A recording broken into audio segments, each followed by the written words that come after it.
গুলশান 2-এ 6 সেজন হোটেলে আমাদের আজকে ডিনার পার্টি।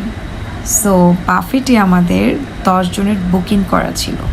ফার্স্টেই আমরা লবিতে এসে যে যার মতো ছবি তুলতেছিলাম অ্যান্ড ভিডিও করছিলাম। আর মজার বিষয় হচ্ছে এখানে 10 জনের মধ্যে একজন মাত্র লেডি হিসেবে আমি ছিলাম। আর আমার যেই সিনিয়র আপু, তার আসার কথা হয়েছিল, সে আসলে ফ্যামিলি নিয়ে ব্যস্ত থাকার কারণে আমাদের সাথে অ্যাটেন্ড করতে পারেনি। বাট আমি আপুকে প্রচুর পরিমাণে মিস করছিলাম। আপু থাকলে আমার আরও বেশি ভালো লাগতো।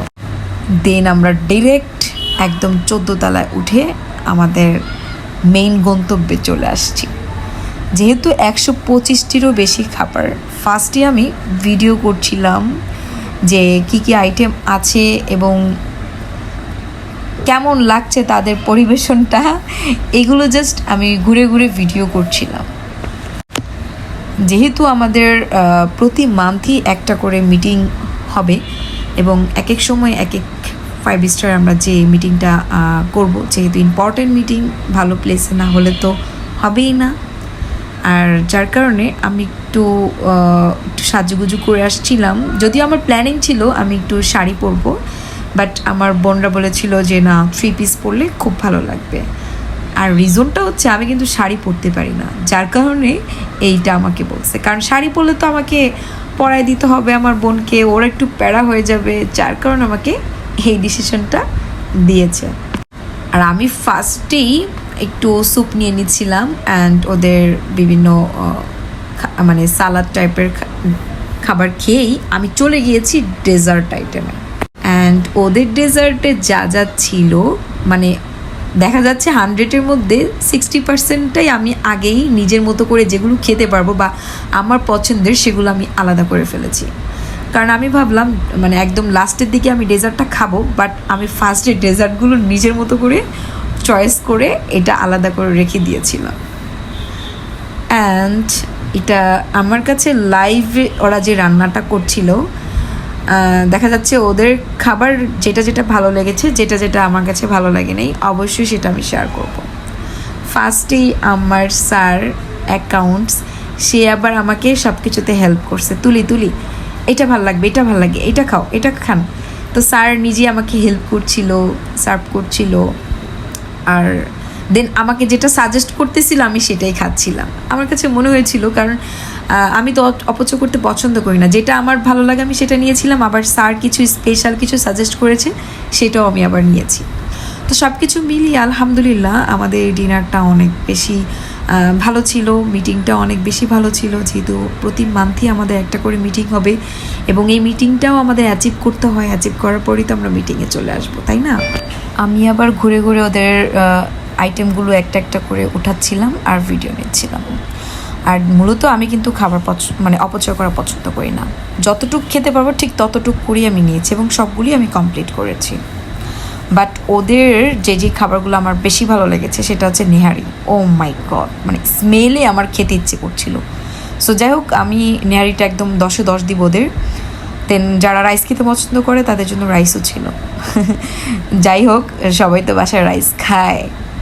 সো যাই হোক, এইটা হচ্ছে একটা মজার বিষয় হচ্ছে ওদের যে লাইভ রান্নাটা ছিল, ওদের যে চিংড়ি মাছটা ছিল সেটা আমার কাছে ভালো লাগেনি, কারণ এটা চিটাগাং চিংড়ি মাছ বলি আমি, ওইটা আমার কাছে ভালো লাগে না। আর ওদের হাঁসটা ছিল তবে একদম কাঁচা ছিল, উপরে যদি কিছু একটু মশলা টাইপের কিছু থাকতো তাহলে আরও বেশি ভালো লাগতো। দেন ওদের বিফটাও আমার কাছে অতটা ভালো লাগেনি। আসলে আমরা বাঙালি তো, বাঙালি খাবার খেয়ে অভ্যস্ত, বিফটা একদম মিষ্টি মিষ্টি লাগছিল, যার কারণে আমি আবার খেতে পারিনি। কারণ এগুলো তো 5 স্টারের রান্নাগুলোই বাহিরের কালচার অনুযায়ী রান্না হয় এবং যারা হচ্ছে ম্যাক্সিমামই ওরাই বেশি এখানে আসে বা খেতে পছন্দ করে। আমরা তো না হয় 10 দিনে একদিন আসবো, বাট যারা রেগুলার খেয়ে থাকে তাদের জন্য এটা বেস্ট। সো ফার্স্টে আমি একটু ফিশ আইটেমের মধ্যে রূপচাঁদাটা নিয়েছিলাম অ্যান্ড দেন আমার ওই খাবার দাবার কমপ্লিট করে আমি আবার আমার ডেজার্ট টাইপটাই শুধু ভিডিও করছি, কারণ ওইটা আমি কিন্তু একদমই আলাদা করে রেখেছি। অ্যান্ড খাওয়ার সময় আমি একটু ভিডিও নিচ্ছিলাম যে আমি খাচ্ছি, ভালোই লাগছিল ওদের খাবারগুলো, মাশাল্লাহ। যাই হোক, আল্লাহর রহমতে আমরা মানে 10 জন মিলে যে খেয়েছি একসাথে, ওইটা একটা আনন্দ। তবে আমাদের একটা নেক্সট প্রতি মাসে তো আমাদের একটা করে এইভাবে মিটিং থাকেই। প্লাস আমাদের আবার ডিসেম্বরে একটা ট্যুর আছে, দেন ইন্টারন্যাশনাল ট্যুর আছে আবার জানুয়ারির দিকে। সো অ্যাকচুয়ালি আমি অনেক অফার পাওয়ার পরেও দেখা যাচ্ছে আমি এত পরিমাণে ব্যস্ত থাকি যে আমি ইন্টারন্যাশনাল ট্যুর দেওয়ার সময় পাচ্ছি না বর্তমানে। তবে অবশ্যই রিসেন্টলি আমি ইন্টারন্যাশনাল আস্তে আস্তে একটা করে ট্যুর স্টার্ট করব, তখন আপনাদেরকে অনেক কিছু শেয়ার করব। আমি আবার একটু ওদের মূলত হচ্ছে যেই সুইমিং পুলটা ছিল, সুইমিং পুলটা আবার ছোট ছিল, যেটা ভালো লাগেনি। সুইমিং পুল থাকবে বিশাল সুইমিং পুল, আর ওদের এই এক সাইড দিয়ে আবার যে ওরা লাইভ রান্না করছিল, তো এখানে আসলে অনেকে বাফেটে খাবারের জন্য অনেক সময় বুকিং করে, বাট ওই প্লেসটায় খাবারটা না খেলে মানে কষ্ট হয়ে যায় আমার কাছে মনে হলো। বাট আমরা তো যেহেতু মিটিং করব ভিতরের সাইডটাকে চয়েস করেছি, আর আমাদের বুকিং করার ছিল। দেন আমি এই ড্রেসটা আমার বোন চয়েস করে একদম ম্যাচিং করে দিয়েছে, কোনটার সাথে কোনটা পরলে ভালো লাগবে। সো আমি এই ড্রেসটা পরেছিলাম, যদিও আমাকে আপু বলছিল খুবই সুন্দর লাগছিল তোমাকে। বাট আমার কাছে কেন জানি মনে হয়েছে নেক্সট টাইম থেকে আমি বাইরে কোনো মিটিং টিটিং থাকলে আমি শাড়ি পরে আসবো, এটা আর কি আমার ইচ্ছে ছিল, বা হবে সামনে ইনশাল্লাহ।